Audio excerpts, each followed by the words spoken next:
તો વિદ્યાર્થી મિત્રો આપણે અભ્યાસની શરૂઆત કરીએ. તો એમકોમ સેમ 1 ની એક્ઝામમાં પૂછાયેલો દાખલો એકાઉન્ટન્સીમાં. તો એ પહેલા જોઈએ.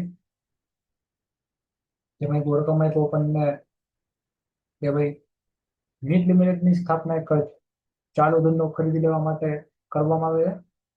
ઇક્વિટી શેરમૂડી 60,50,000ની અને 10%ના 5,50,000ના ડિબેન્ચર બહાર પાડીને નાણાં ઉછીના કરવાના છે. ડિબેન્ચર પર વ્યાજ વાર્ષિક ધોરણે લેવાનું છે. અને શરૂઆતનો બાહ્ય રોકડ પ્રવાહી આપણને, જેમાં મકાન, પ્લાન્ટ, મોટર કાર અને સ્ટોક એ બધી આપણી મિલકત કહેવાય. તો જે મિલકત લેણા બાજુ એ દર્શાવવાના. પછી ઉપરોક્ત ચૂકવણી કંપનીના નોંધણીના જ મહિનામાં જ ચૂકવાઈ જાય છે, એટલે કે એની સમયે ચૂકવી નાખે છે. પછી 30મી સપ્ટેમ્બરના રોજ પૂરા થતા પ્રથમ 6 માસનું અંદાજિત વેચાણ નીચે મુજબ છે. તો આપણને વેચાણ આપી દીધું છે. તો કરીએ આપણે વેચાણની ગણતરી.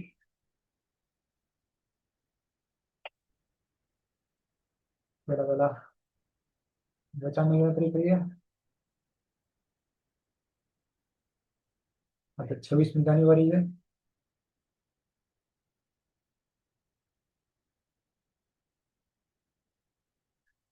વેચાણ અંગે ગણતરી.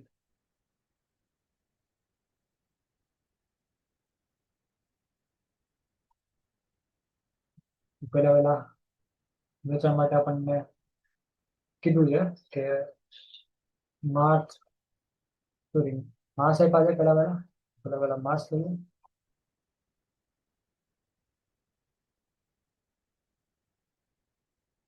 પછી આપણે લઈએ રકમ, એટલે કુલ વેચાણની રકમ. બીજું ખાનું કુલ વેચાણ બનાવવાનું માટે આપણને વેચાણ આપ્યું હોય ત્યારે હવાલા ખાસ જોવાના. તો હવાલામાં વાંચીએ તો સ્ટોકનું ધોરણ 61 રાખવાનું છે. પછી બીજો હવાલો દેવાદારોને આપેલ શાખ મુદત 2 માસની છે. તો આપણે અહીંયા 2 માસની એક થઈ જાય એટલે અહીંયા 2 માસ લગાડવાના.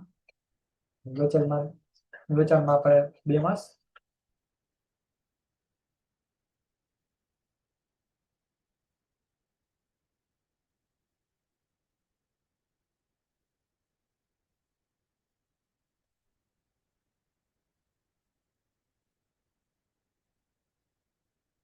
એપ્રિલ, મે, જૂન, જુલાઈ, ઓગસ્ટ, સપ્ટેમ્બર.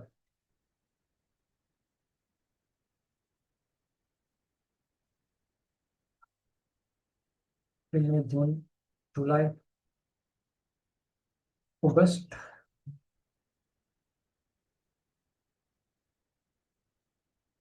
સપ્ટેમ્બર.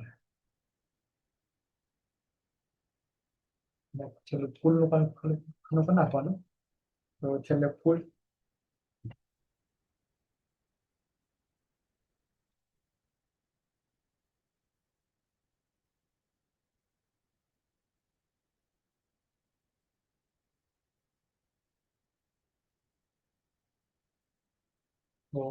15 વેચાણ આવ્યું આપણને 15,40,000.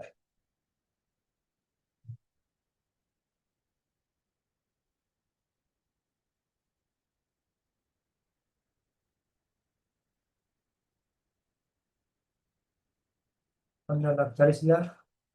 પછી મેમાં આપ્યું આપણને 16,50,000. જૂનમાં આપ્યું આપણને 20,35,000. પછી જુલાઈમાં આપ્યું આપણને 27,50,000. ઓગસ્ટમાં આપ્યું આપણને 29,15,000.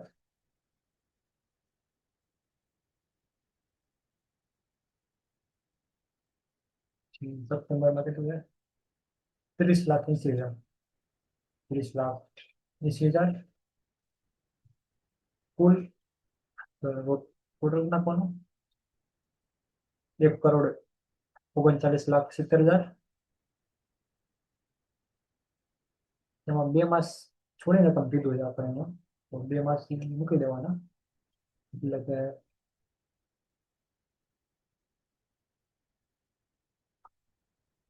આ વેચાણ છે એમાં નીચેથી સપ્ટેમ્બર પૂરું થાય છે. સપ્ટેમ્બર ઓક્ટોબર બી નહીં લેવાના, પછીથી આપણે રકમ લેવાની. એટલે એપ્રિલ લગી બોક્સ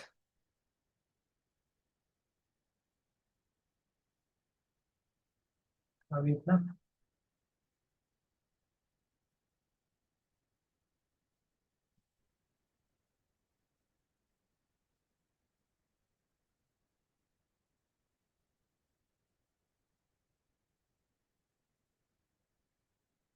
જે રકમ આવશે રોકડ અંદાજપત્રમાં, રોકડ અંદાજ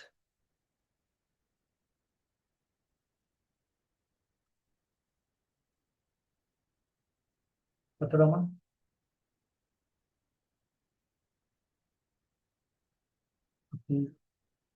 ટોટલ કેટલો ટોટલ આવશે એનો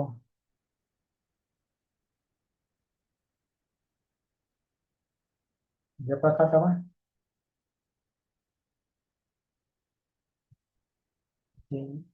બે રકમ જે વધે છે એટલે કાંઈ આમ કરવું.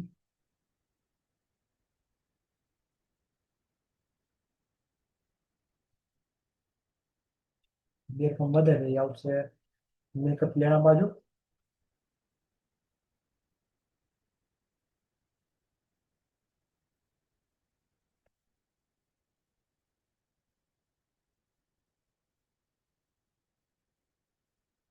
દેવાદાર તરીકે.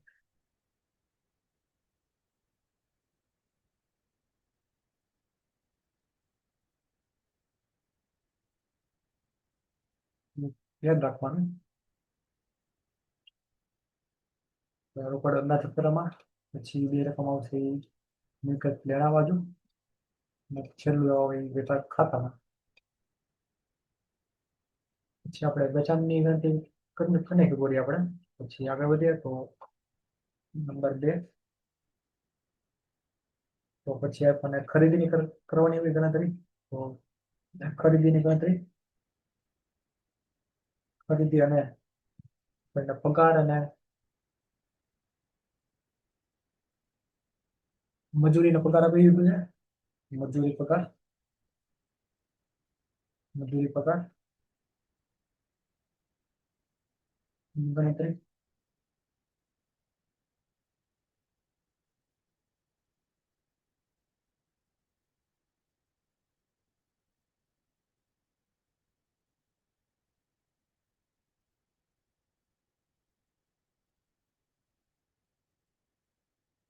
તેમાં પણ માસ,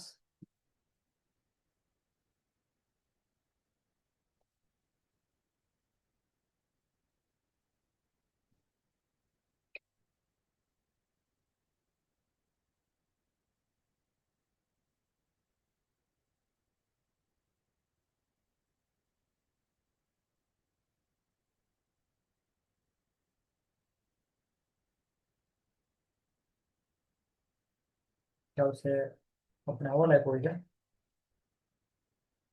તો ત્રીજો ની પણ ચોથો વાળો, વેચાણ પર કાચા નાખવાનો દર 20% આપ્યો છે. તો વેચાણ પર કાચા નાખવાનો દર 20%. તો વેચાણ માલની પડતર પર કેટલા ટકા થાય? તો 100 - 20 કરીએ તો 80%. આમ નંબર યાદ રાખવાનું હોય આપણે. 20% આપ્યો હોય ત્યારે 80%, એવી રીતના.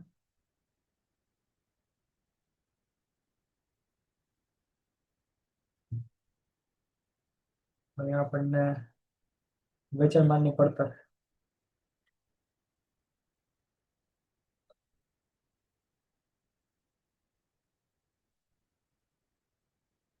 વેચાણના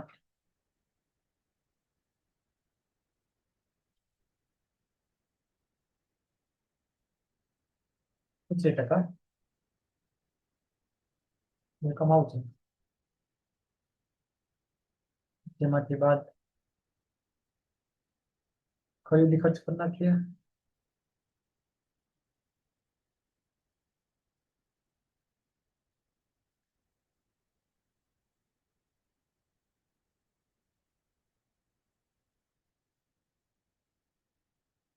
ખરીદી ખર્ચ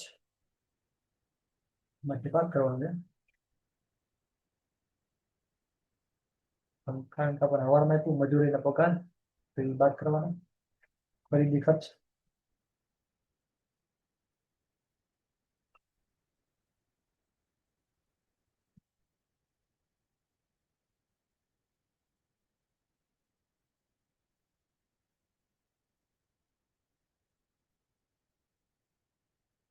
મજૂરી ને પગાર.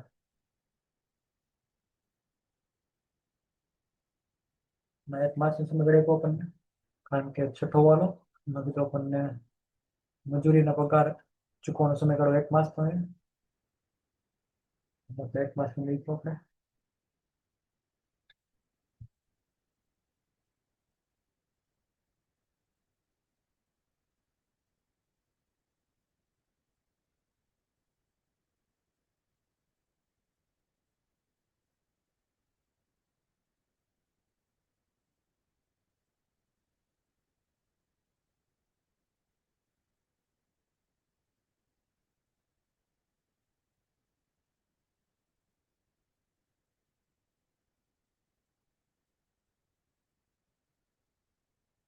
એવી રીતના હવે છેલ્લો ટુકડો કરીએ તો એમાં મળશે ખરીદી.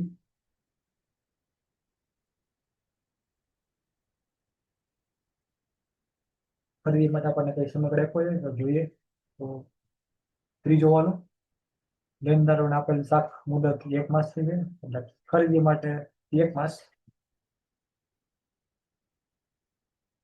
તો પેલા વેચાણ માલની પડતર વેચાણના 80%. એટલે આપણી પાસે વેચાણ 15,40,000 છે તો એના કરવાના 80%. 12,32,000 પછી કરવાના આપણે 16,50,000 ને 80%.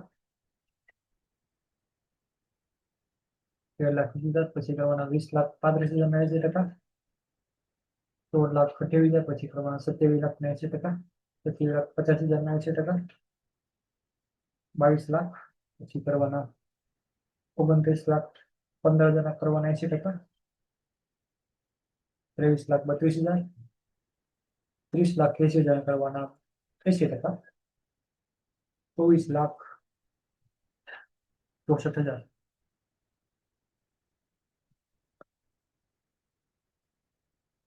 પછી બાદમાંથી ખરીદી મજૂરી ને પગાર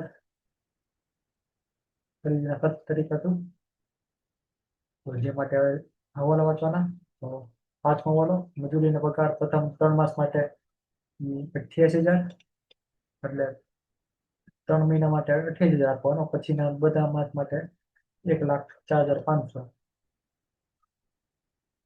પ્રથમ 3 માસ માટે 28,000.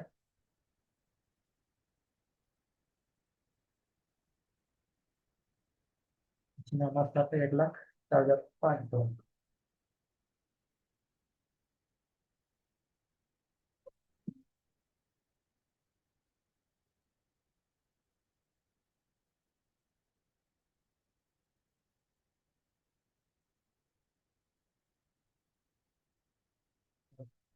ટોટલ લઈએ તો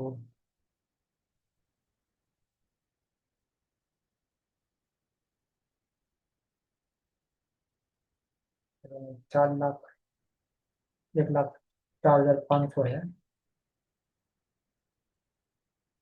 1,04,500.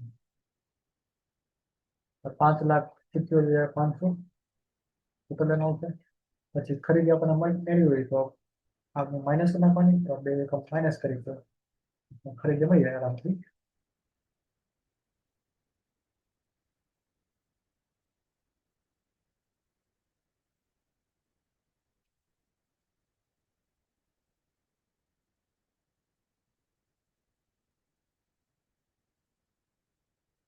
એનો ટોટલ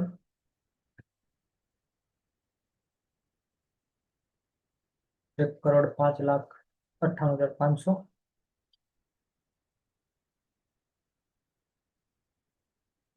એ રકમ આવશે અંદાજપત્રમાં. પહેલા આપણે બોક્સ બનાવવું પડશે. તો 1 માસ મૂકવાનો સમયગાળો આપ્યો હોય એ આપણને સપ્ટેમ્બરથી મૂકી દેવાનું. સપ્ટેમ્બર 1 મૂકી દેવાનું પછી બોક્સ બનાવવાના. બાજુમાં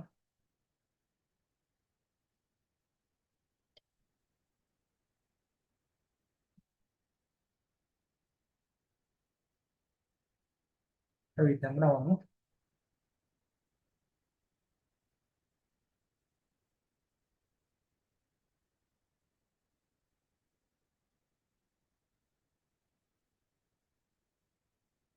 તેની રકમ આવશે રેકોર્ડના અંદાજપત્રમાં બોક્સ બનાવી ટોટલ હતો એ આવશે વેપાર ખાતામાં.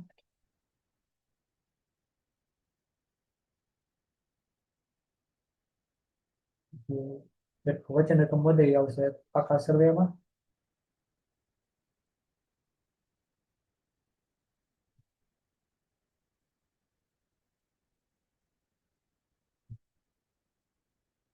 મૂડી જવા બાજુ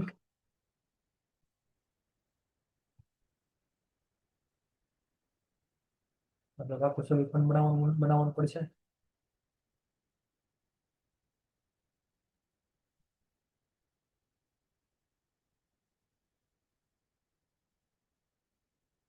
પહેલા આપણે આપણે કીધું કે મિડ ચોપડા તૈયાર કરો.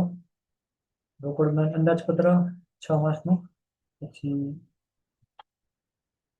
વાર્ષિક હિસાબ તૈયાર કરો એટલે આપણને ખાતા પણ બનાવવાના હોય. તો કરીએ આપણે.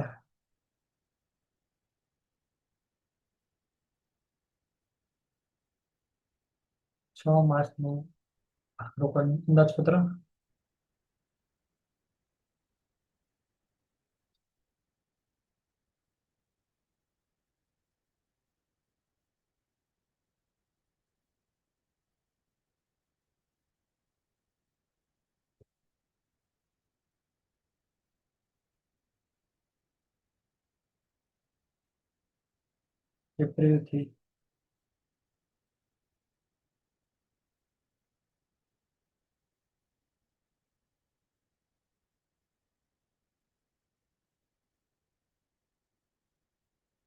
એપ્રિલથી ક્યાં સુધી કરવાનું આપણે?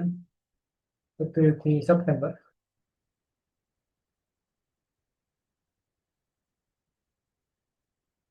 સુધી 6 માસ. 6 માસનું રોકડ અંદાજપત્ર.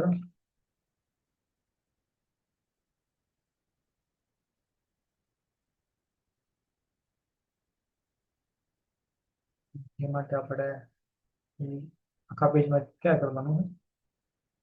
એક પેજમાં એવું આરામથી સમય જાય.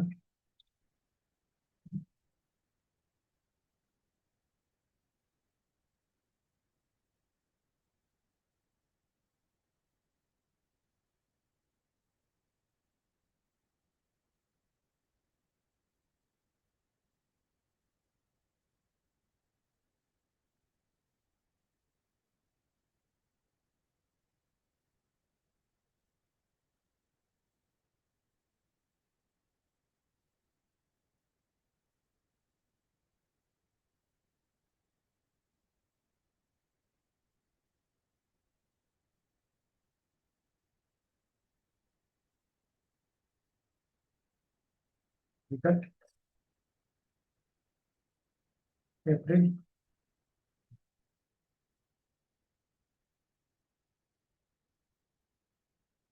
મે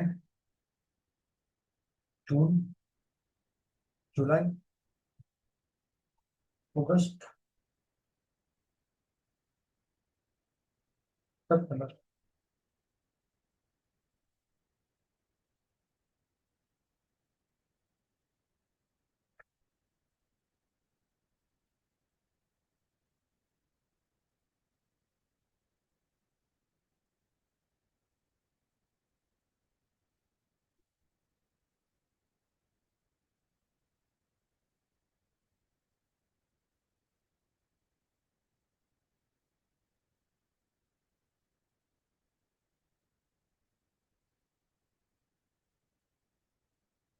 હા,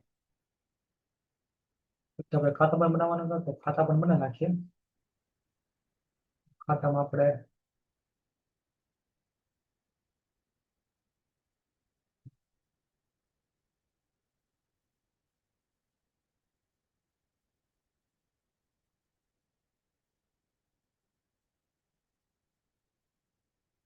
પેલા કરવાનું અંદાજિત અંદાજિત વેપાર ખાતું.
આવી રીતના આપણે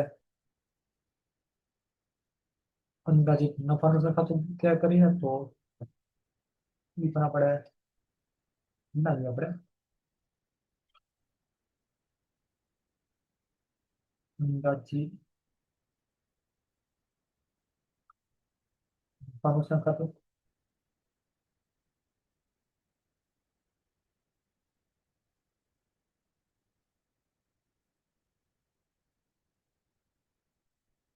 જે આપણે બનાવીશું પાકું સર્વે.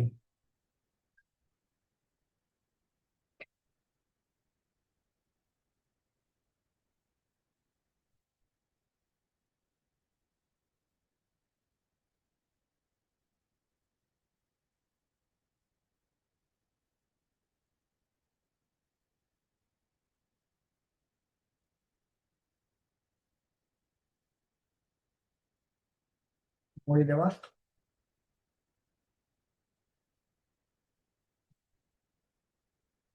મિલકત લેણા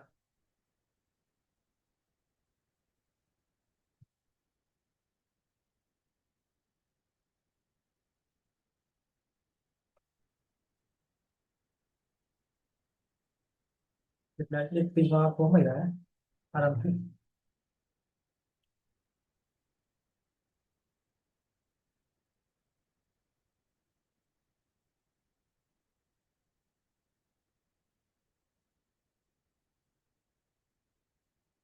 પહેલા શરૂઆત આપણે હંમેશા કોઈ અંદાજપત્રમાં કરીએ તો પહેલા આપણે શરૂઆતની શિલક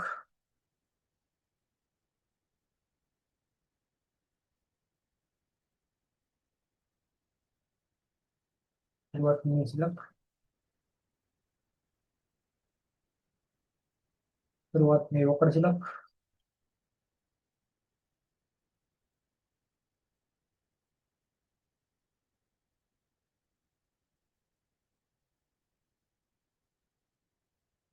નીચે કરતા હોય આપણે પહેલા ધંધો શરૂ થાય એટલે આમાં ન આવતી હોય રોકડ એટલે પહેલામાં ડેશ પછી ઉમેરો આવશે રોકડ આવકો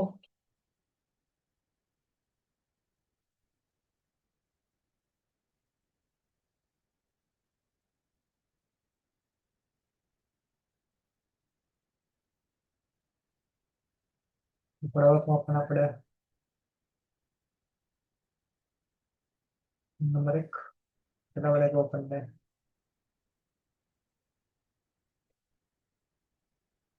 ઇક્વિટી શેર મૂડી હતી આપણને ઇક્વિટી શેર મૂડી બહાર પાડી એવી થાય દર્શાવવાની.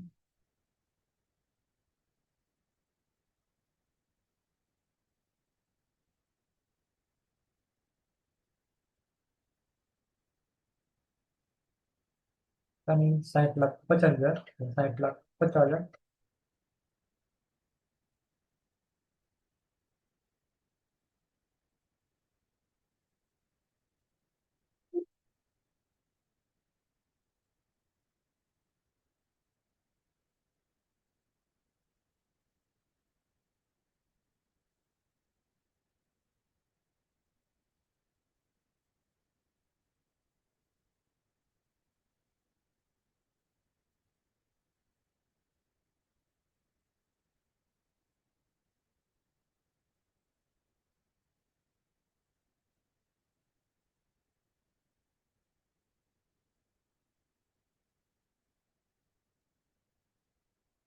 એ નંબર 2,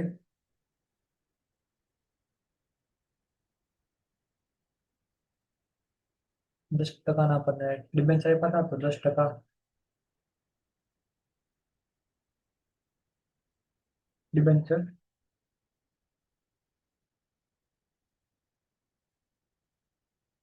બહાર પાડ્યા.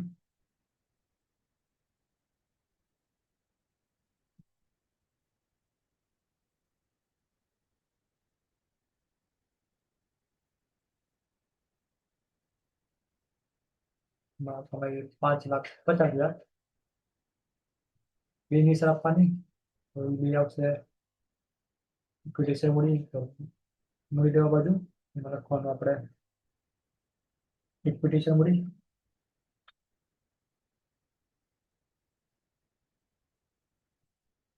રકમમાંથી 60,50,000,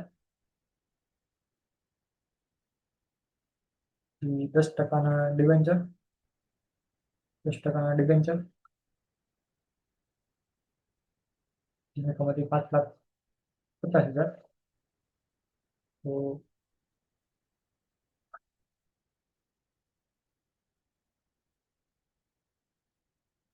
એની બે સર આવી ગઈ છે. પછી આપણે આગળ વધીએ. પછી ડિબેન્ચર આવ્યા તો વ્યાજ પણ લાગશે, એટલે ડિબેન્ચરનું વ્યાજ લખવાનું, કેમ કે ડિબેન્ચર બહાર પાડ્યા હોય ત્યારે એનું વ્યાજ પણ લાગે. ડિબેન્ચરનું વ્યાજ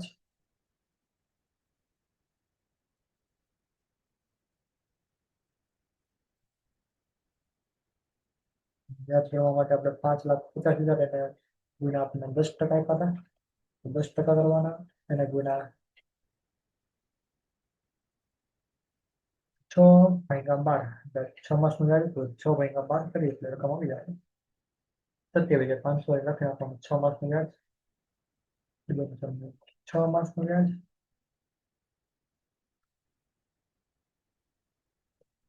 27,500, તો એ આવશે નફાનું ખાતાની અંદર બાજુ, કેમ કે ડિબેન્ચરનું વ્યાજ અહીંયા લખવાનું, ડિબેન્ચરનું વ્યાજ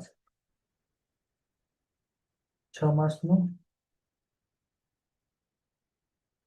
27,500, બે આપી દીધી. પછી હવે આગળ વધીએ તો બીજી કઈ આવકો દેખાતી નથી આમાં રકમમાં, તો હવે આપણે ગણતરીના ભાગરૂપે લખ્યું જ હોય, જેમાં આપણે રોકડ અંદાજપત્રમાં રકમ લખવાની હતી. અહીંયા લખીએ આપણે 3 કરીને વેચાણ માલની ઉધાર વેચાણની વસૂલાત, ઉઘરાણી પણ તમે લખી આપો, પણ ઉધાર વેચાણની વસૂલાત સારું લાગે. ઉધાર વેચાણની વસૂલાત આપણે એટલા પૈસા એ લેવાના બાકી રહે. પ્રથમ 2 માસ માટે 2 માસ મૂકાતા આપણે, 2 માસ કીધા હતા આપણને, આપણને 2 માસ લેતા હતા, જે માટે આપણે 2 માસે મૂકી દીધા હતા. અહીંયા 2 માસ, અને આ 2 માસમાં ડેશ, અને પછી બે રકમ આવી મૂકવાની. તો પ્રથમ 2 માસમાં ડેશ, અને પછી રકમ મૂકવાની, એટલે 15,40,000, 16,50,000, 20,35,000 અને 27,50,000. તો હવે આવક બધી પૂરી. તો કરીએ ટોટલ, અને બે રકમ વધે છે પછી અહીંયા મિલકત લેણા બદલ દર્શાવવાના, રૂપિયા દર્શાવી દઈએ. દેવાદાર, એટલે મિલકત લેણા બાજુ લખીએ, તો મિલકત લેણા બાજુ લખીએ આપણે દેવાદાર, બે રકમ પ્લસ ને મૂકવાની, એટલે 29,15,000 અને 30,80,000, 29,15,000,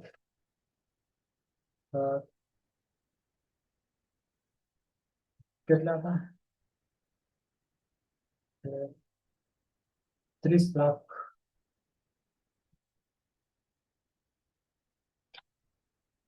30 લાખ 80 હજાર.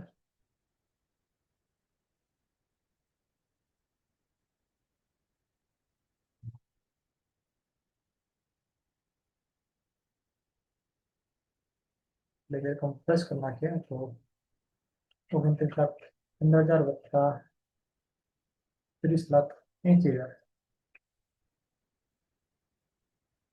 59,95,000.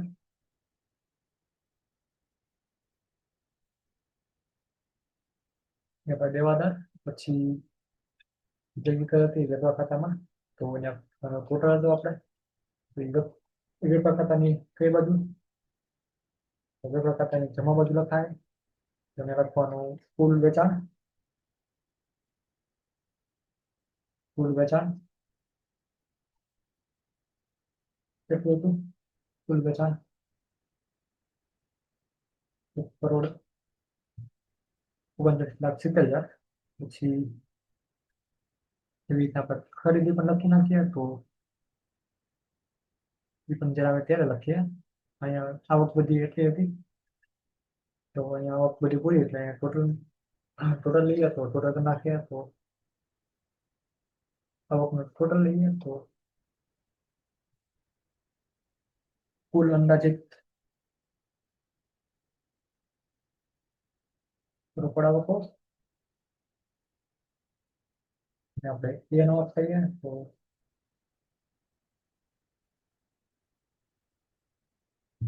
કુલ અંદાજિત રોકડ આવકો આપણે એના માં જોઈએ તો ટોટલ ઈ આવશે 66 લાખ. પછી એમાંથી બાદ કરવાનું રોકડ આવકો.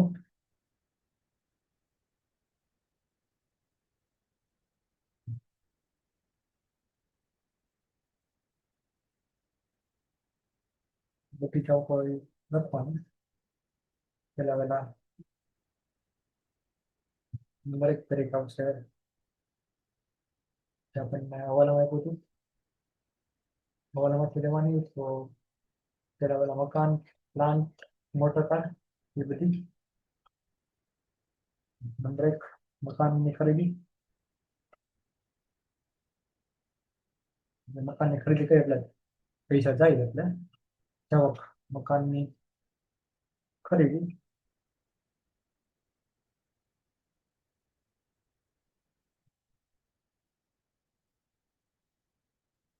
₹27,50,000.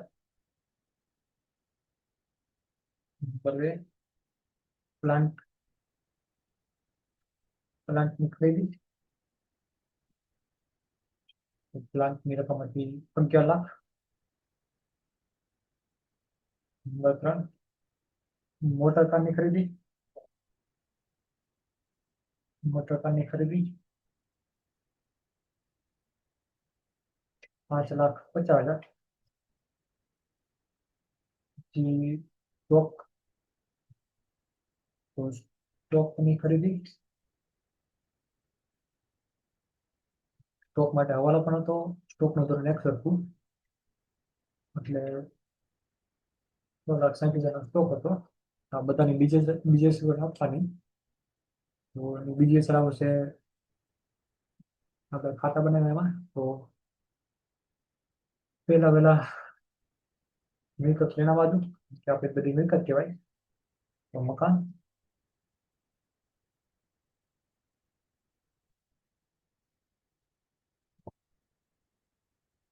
મકાનની રકમ હતી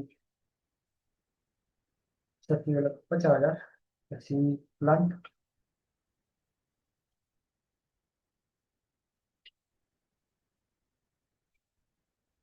પ્લાન્ટની રકમ હતી 11 લાખ. પછી મોટર કાર. મોટર કારની રકમ હતી 5,50,000. પછી સ્ટોક. અહીંયા સ્ટોકની આપણે એક હવાલો આપ્યો હતો સ્ટોકમાં. કેમ કે સ્ટોકનું ધોરણ 1 સરખું રાખવાનું હતું. એટલે આપણે સ્ટોક ની શરૂઆતનો સ્ટોક પણ લખી આવીએ તો વેપાર ખાતાની ઉધર બાજુ શરૂઆતનો સ્ટોક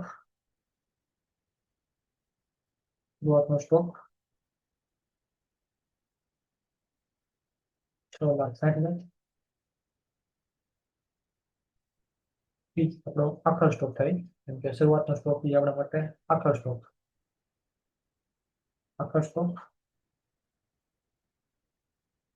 એ પણ કેટલા 6,60,000.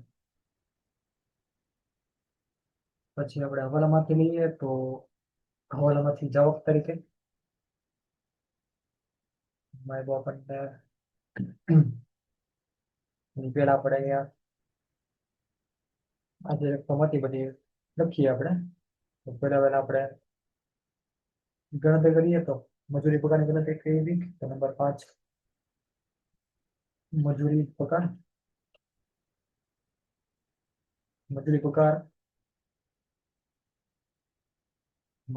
એક માસ સમયગાળો હતો તો એક માસ મૂકી દેવાનું, પછી બધી રકમ લેવાની.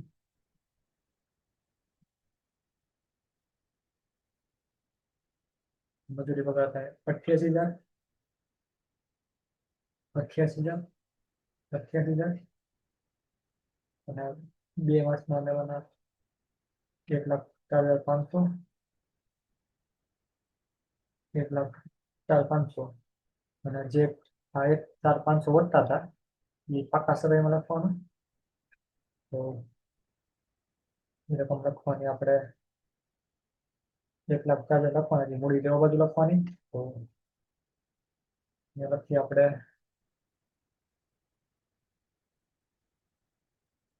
આ ડિબેન્ચરનું વ્યાજ હતું ચૂકવવા બાકી હોય એટલે ચૂકવવા બાકી પણ લખીએ છીએ.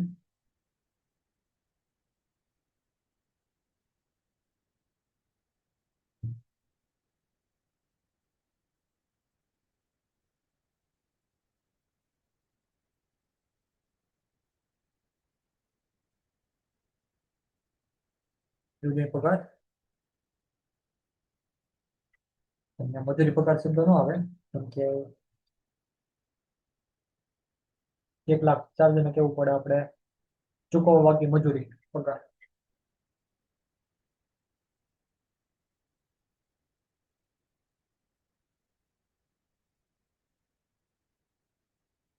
ચૂકવવાનું બાકી હોય કેટલી રકમ હતી 1,04,500. વેપાર ખાતામાં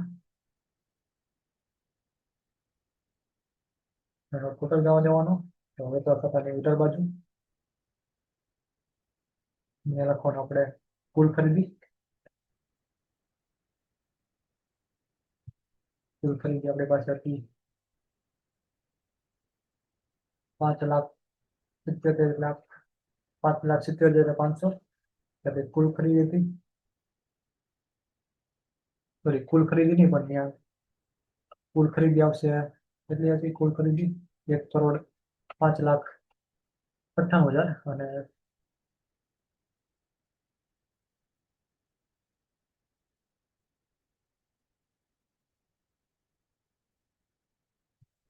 કુલ મજૂરી હતી આપણી પાસે કેટલી હતી 5,77,500 કુલ મજૂરી. કેટલી 5,77,500. અને હજી એક વિગત ઘટે છે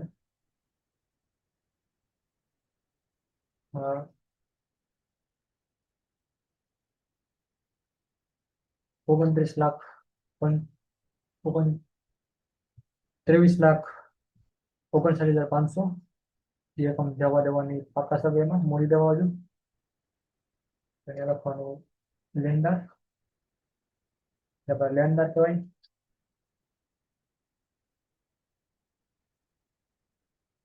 23,00,000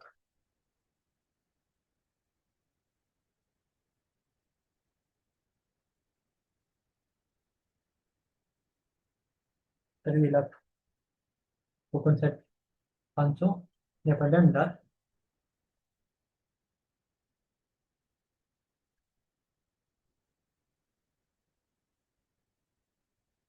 કુલ ખરીદી આવી ગઈ, બધું આવી ગયું છે. પછી હવાલા વાંચવાના તો હવાલામાંથી લઈએ જાવક તરીકે. તો પ્રાથમિક ખર્ચ આપ્યો આપણને, તો નંબર 6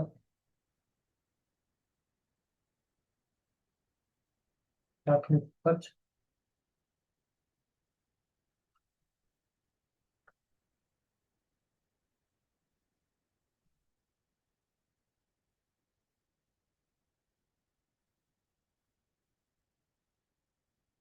એ પણ કેમાં ખાલી મે માસમાં કીધું છે એટલે ખાલી મે માસમાં ચૂકવવાનું છે.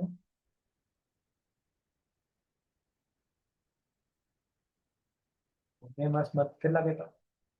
55,000. બાકી બધામાં 10.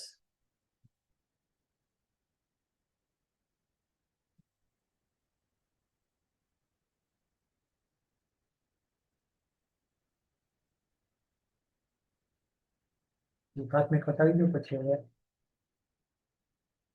દરેક માસના અંતે ઓફિસ ખર્ચા ચૂકવવાના છે. તો ઓફિસ ખર્ચ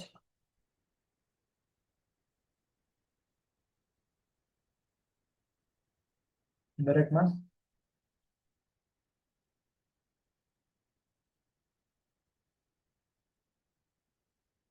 બધામાં આપણે 55,000 55,000 ચૂકવી નાખવાના.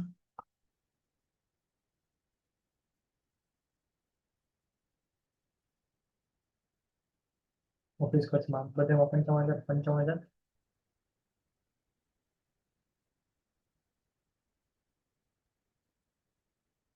એવી રીતના.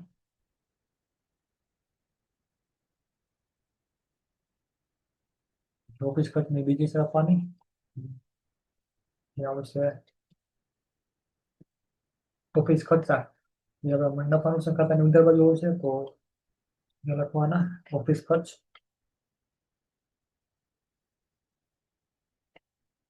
ઓફિસ ખર્ચ 6 માસનો લઈ લેવાનો એટલે 55,000 અને ગુણ્યા તમે 6 કરો એટલે 3,30,000 એ આરામથી મળી ગયો આપણને. પછી ઓફિસ ખર્ચા પછી એક આપણને કઈ પછી આપ્યું હતી. તો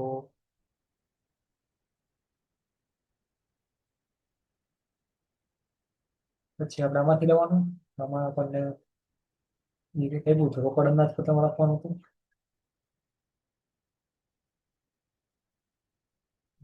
આવક તરીકે નંબર 8 ઉધાર ખરીદીની ચૂકવણી. ઉધાર ખરીદીની ચૂકવણી.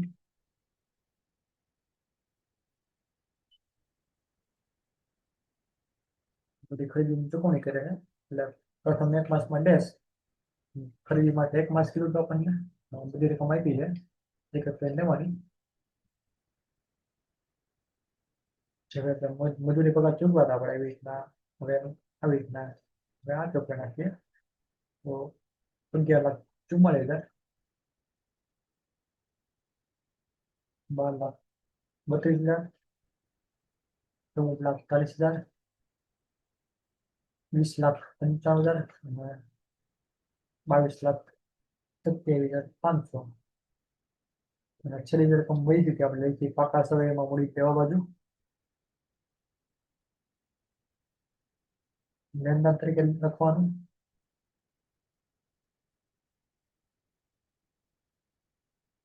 લેણદાર તરીકે લઈશું.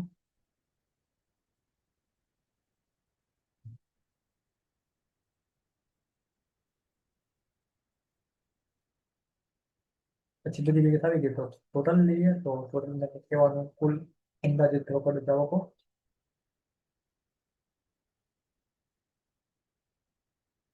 કુલ અંદાજિત રોકડ જાવકો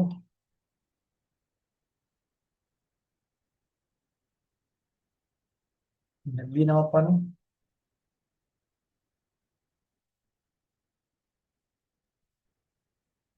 ટોટલ લઈએ તો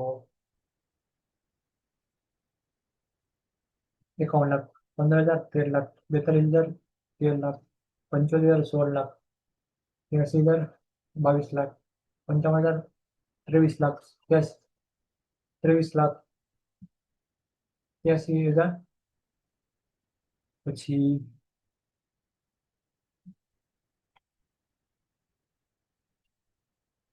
એ માઇનસ બી કરીએ એટલે આપણને રોકડની આખર શિલ્લક મળશે આપણને.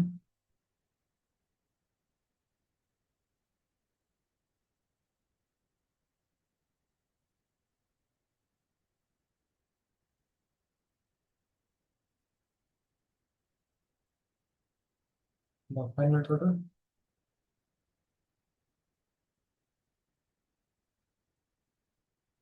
રોકડની આખર શિલ્લક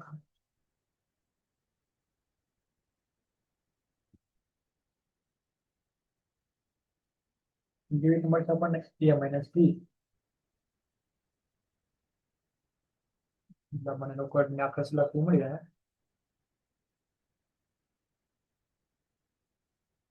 રોકડની આખર શિલ્લક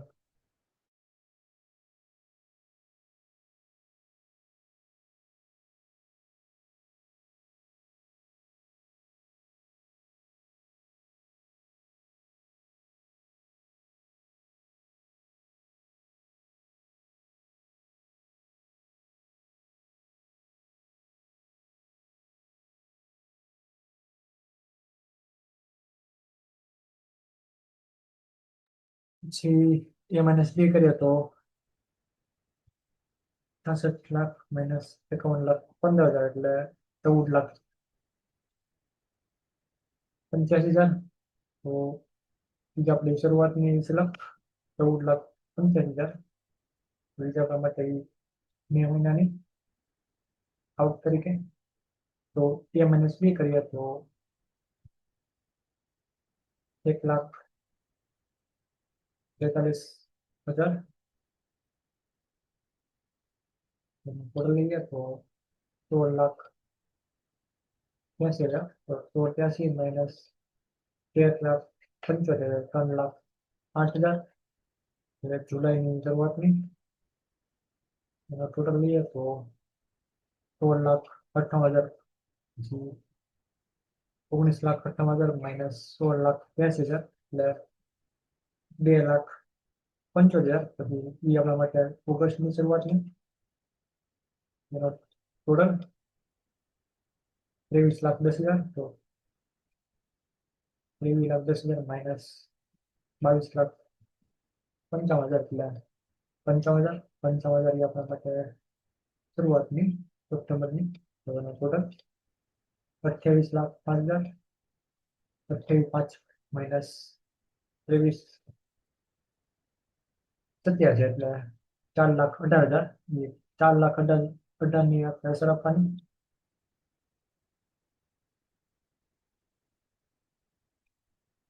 4,18,000 ની આપણે અસર આપવાની જે આવશે એ પેલા આપણે આ બધી અસર આપવાની. આ બધાની પ્રાથમિક ખર્ચ એ આપણે ભૂલી ગયા હતા. તો પ્રાથમિક ખર્ચ લખીએ.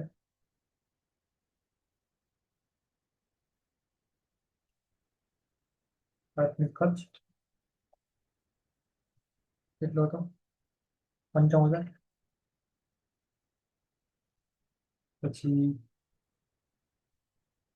અખંડની રોકડ શિલ્લક. અખંડની રોકડ શિલ્લક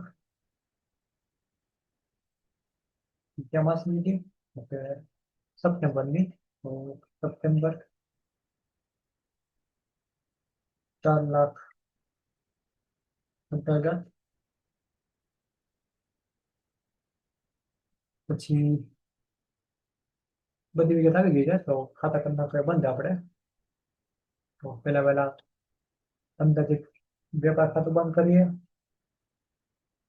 તો રકમ જમા બાદ વધારે આવશે 1,46,30,000. 1,46,30,000 માંથી બધી રકમ બાદ કરીએ તો રકમ આવે છે 27,94,000. એને જોવાનું આપણે કાચો નફો.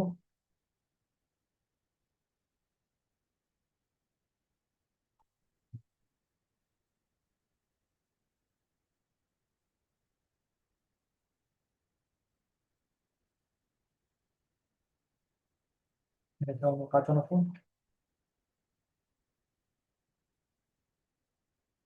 કાચો નફો, નફાનું સંખ્યા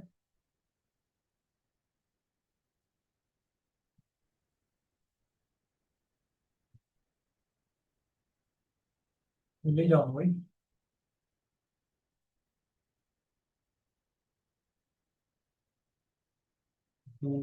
નફાનું સંખ્યાની ઉત્તર બાજુ, જમા બાજુ ને લખવાનું કાચો નફો,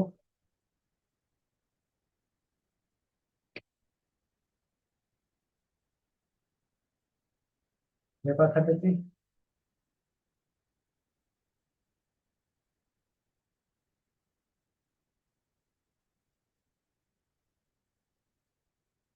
મોટામાંથી 27,54,000 ખાતું કરીએ બંધ. 27,54,000 વધારે તો ઉધાર બાજુ પર લખી નાખવાના, જેમાંથી બાદ કરવાની રકમ, એમાંથી બે રકમ બાદ થાય 24,30,000, 24,36,500 એને કહેવાનું ચોખ્ખો નફો, ચોખ્ખો નફો એ આવશે પાકા શરીરમાં.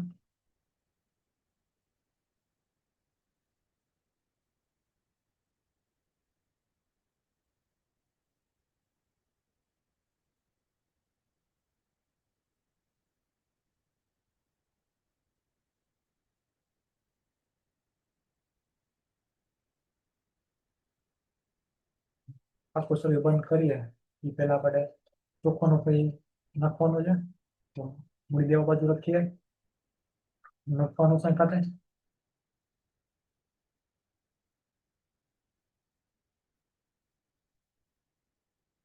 ચોખ્ખો નફો,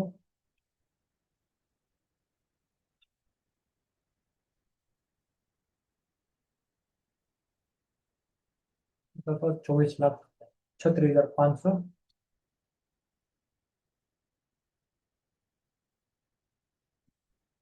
એ આપણો ચોખ્ખો નફો હતો.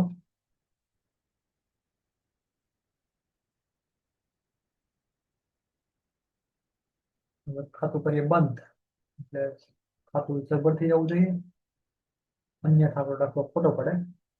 તો પેલા મિલકત લેણા બાજુ કરીએ તો એનો ટોટલ આવશે 1,15,28,000. મૂડી દેવા બાજુ કરીએ તો 1,15,28,000. તો આપણો દાખલો સાચો, કેમ કે ખાતું બંધ કરીએ એટલે આપણને સરભર થઈ ગયું. જો આ સરભર ન થાય તો આપણો દાખલો કંઈક 100% ખોટો હોય.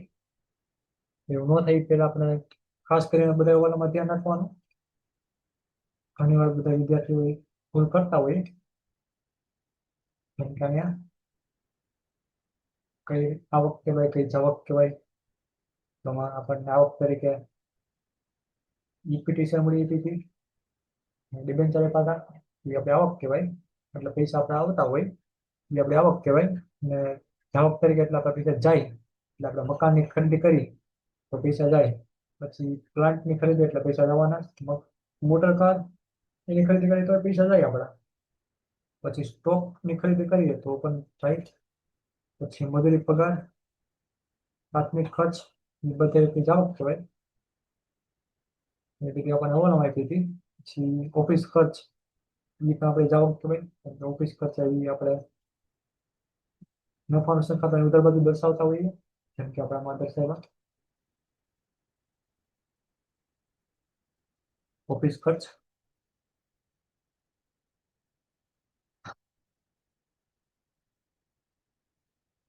એટલે એ બધી જાવક તરીકે યાદ રાખવાનું.